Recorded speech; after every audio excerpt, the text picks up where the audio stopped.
لم يتوقف بعد الجدل القائم حول قضية طلاق نجم فريق باريس سان جيرمان أشرف حكيمي من عارضة الأزياء التونسية الأصل هبة عبوك، حيث وصلت التطورات إلى رفع قضية ضده تتهمه فيها بسوء إدارة أصول الزوجية، وتطالب ب10 ملايين يورو لتسوية للطلاق. وكشفت صحيفة ماركن الإسبانية أن هبة طالبت ب10 ملايين يورو بعدما تفاجأت بتحويل جميع أمواله باسم والدته، ومن جهته عرض عليها 2 مليون فقط. ووفق الصحيفة الإسبانية لو فانكو دي فإن الممثلة هبة عبوك قررت رفع دعوى قضائية ضد زوجها السابق بتهمة الاحتيال وسوء إدارة أصول الزوجية.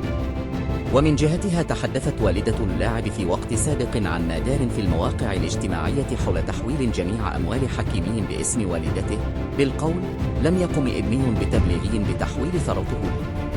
إذا اتخذ أي إجراء لحماية نفسه فلا علم لي بذلك.